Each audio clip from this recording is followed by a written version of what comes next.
Dans une forêt lointaine vivaient 4 clans. Le clan du vent, de la rivière, du tonnerre et de l'ombre.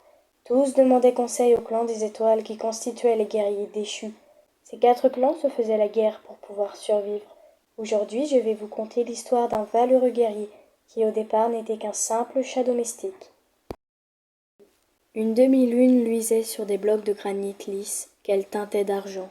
Seul le clapotis des eaux sombres de la rivière et le bruissement des arbres de la forêt proche venaient rompre le silence.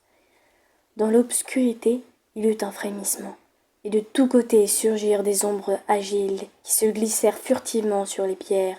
Des griffes nues étincelèrent au clair de lune, des yeux méfiants jetèrent des éclairs ambrés.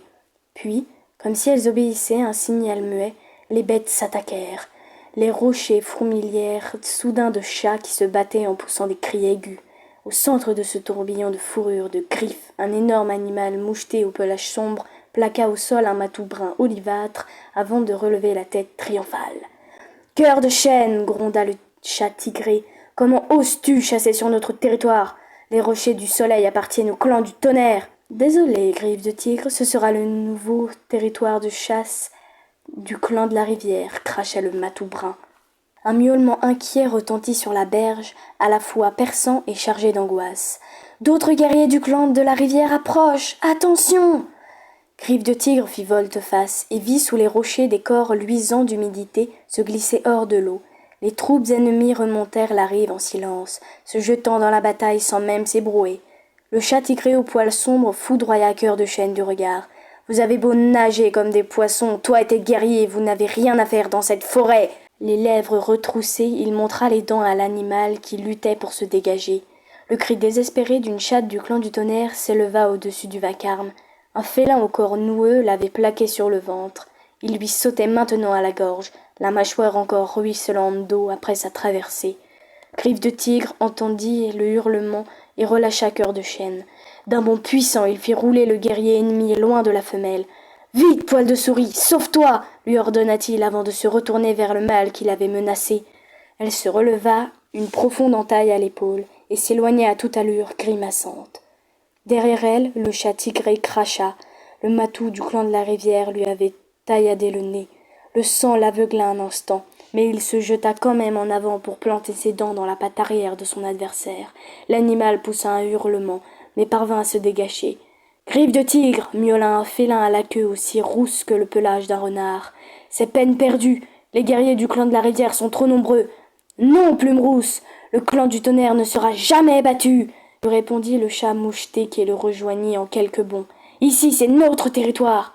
Il secoua la tête avec impatience. Le sang qui coulait sur son large museau noir éclaboussait les rochers de gouttes écarlates.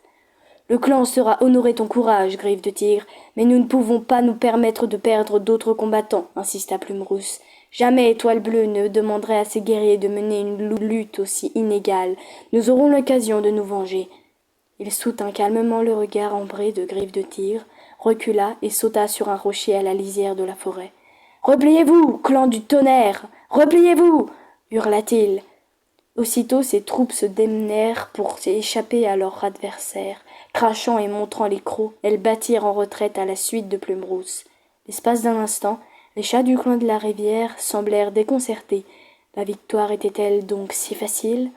Cœur de chêne poussa un miaulement de jubilation. Dès qu'ils l'entendirent, les guerriers ennemis joignirent leur voix à celle de leur lieutenant pour crier victoire. Plume rousse balaya ses troupes du regard. D'un mouvement de la queue, il fit un signal et les chats du clan du tonnerre dévalèrent la pente à l'autre extrémité des rochers du soleil avant de disparaître entre les arbres. Griffe de tigre fut le dernier à partir. Il marqua une hésitation à l'orée du bois et se retourna pour regarder le champ de bataille ensanglanté. L'air sombre, les yeux plissés de fureur, il suivit les siens dans la forêt silencieuse. Assise seule dans une clairière déserte, une femelle grise fixa le ciel clair de la nuit. Tout autour d'elle, dans l'obscurité, elle entendait respirer des félins endormis. Surgie d'un coin sombre, une petite chatte écaille de tortue s'avança à pas feutrés. La bête grise inclina la tête en signe de bienvenue. « Comment va Poil de souris ?» demanda-t-elle.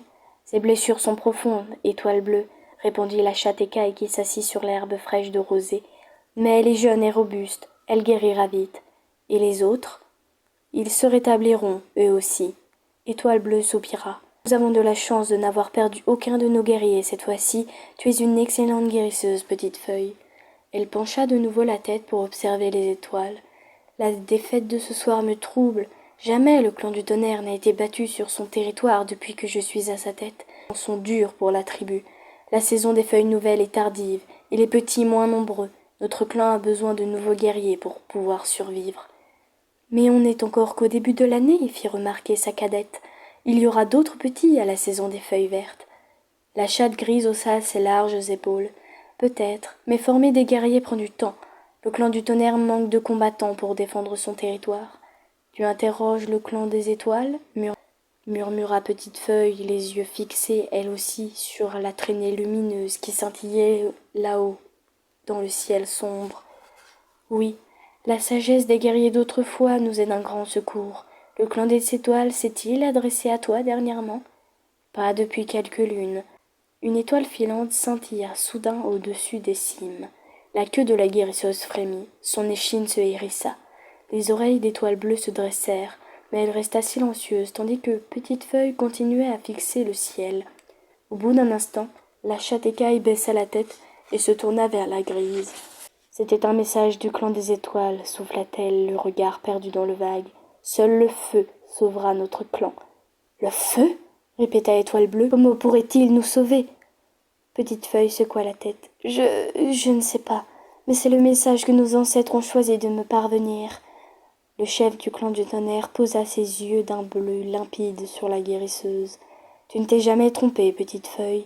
Les anciens ont parlé. Il sera donc ainsi. Le feu sauvera notre clan.